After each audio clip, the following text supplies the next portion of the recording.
BJP. സംസ്ഥാന ഭാരവാഹി പട്ടിക പ്രഖ്യാപിച്ചതിന് പിന്നാലെ വി മുരളീധര പക്ഷത്തിനും കേന്ദ്രമന്ത്രി സുരേഷ് ഗോപിക്കും കടുത്ത അതൃപ്തി. പി.കെ. കൃഷ്ണദാസ് പക്ഷത്തിന് പ്രാധാന്യം നൽകി മുരളീധര പക്ഷത്തെ പൂർണ്ണമായും വെട്ടിയതാണ് അതൃപ്തിക്ക് കാരണം. അമിത്ഷാ ദില്ലിയിൽ തിരിച്ചെത്തിയ ശേഷം കേന്ദ്ര നേതൃത്വത്തിന് പരാതി നൽകാനാണ് നീക്കം. ഭാരവാഹി പട്ടികയിൽ താൻ പറഞ്ഞയാളെ ഉൾപ്പെടുത്താത്തതിലുള്ള അതൃപ്തി പ്രകടിപ്പിച്ച സുരേഷ് ഗോപി ഇന്നത്തെ ചടങ്ങുകളിൽ നിന്ന് വിട്ടുനിന്നു. സംസ്ഥാന ബി.ജെ.പിയിൽ വിഭാഗീയത പൊതുവെയുള്ള കാര്യമല്ല. മുരളീധര പക്ഷം, സുരേന്ദ്രൻ പക്ഷം, കൃഷ്ണദാസ് പക്ഷം, എം.ഡി. രമേശ് പക്ഷം, അങ്ങനെ നിരവധി ഗ്രൂപ്പുകളുണ്ട് ബി.ജെ.പിയിൽ. പുതിയ ഭാരവാഹി പട്ടിക പ്രഖ്യാപിച്ചപ്പോൾ മുരളീധര സുരേന്ദ്ര പക്ഷത്തെ പൂർണ്ണമായും വെട്ടി രാജീവ് ചന്ദ്രശേഖർ. കൃഷ്ണദാസ് പക്ഷത്തിനാണ് പുതിയ ഭാരവാഹി പട്ടികയിൽ മുൻതൂക്കം. ഇതിൽ ചെറിയ അതൃപ്തിയല്ല വി മുരളീധരൻ പക്ഷത്തിനുള്ളത്.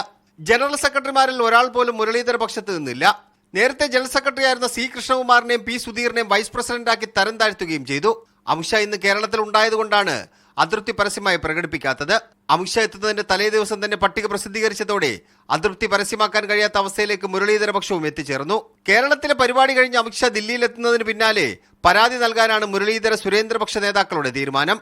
അതിനിടെ പട്ടികയിലെ അതൃപ്തി പരസ്യമാക്കി പഴയ വക്താക്കൾ രംഗത്ത് വന്നു. അമിത്ഷായുടെ പൊതുപരിപാടിയുടെ പുറത്തു നിൽക്കുന്ന ഫോട്ടോ പങ്കുവച്ച് യുവരാജ് ഗോകുലും ഉള്ളതുകൊണ്ട് തൃപ്തിപ്പെടണം എന്ന് അമ്മ പറഞ്ഞത് ഫേസ്ബുക്കിൽ കുറിച്ച് ഉല്ലാസ് ബാബുവുമാണ് രംഗത്ത് വന്നത്. പ്രസിഡന്റായി ചുമതല ഏറ്റെടുത്തു കഴിഞ്ഞ മാസങ്ങൾക്ക് ശേഷമാണ് തന്റെ വരുതിയിൽ നിൽക്കുന്ന നേതാക്കന്മാരെ ഭാരവാഹികളായി രാജീവ് ചന്ദ്രശേഖർ നിയമിച്ചിരിക്കുന്നത്. കേരളത്തിൽ നിന്നുള്ള ഏക ലോക്സഭാ എംപിയും കേന്ദ്രമന്ത്രിയുമായ സുരേഷ് ഗോപിക്കുമുണ്ട് ഭാരവാഹി പട്ടികയിൽ അതൃപ്തി. താൻ ഭാരവാഹി പട്ടികയിലേക്ക് നിർദ്ദേശിച്ച ഒരു നേതാവിനെ ഉൾപ്പെടുത്താത്തതിലുള്ള അമർഷം സുരേഷ് ഗോപിക്കുണ്ടെന്നാണ് വിവരം. ഇതിന്റെ ഭാഗമായിട്ടാണ് ഇന്ന് അമിത്ഷാ വന്ന പരിപാടിയിൽ സുരേഷ് ഗോപി പങ്കെടുക്കാത്തതെന്നാണ് എതിർപക്ഷത്തിന്റെ ആരോപണം. എന്നാൽ താൻ നേരത്തെ മറ്റൊരു പരിപാടി ഏറ്റിരുന്നുവെന്നും അത് രേഖാമൂലം അമിത്ഷായെ അറിയിച്ചിരുന്നുവെന്നുമാണ് സുരേഷ് ഗോപിയുമായി ബന്ധപ്പെട്ട വൃത്തങ്ങൾ പറയുന്നത്. മീഡിയ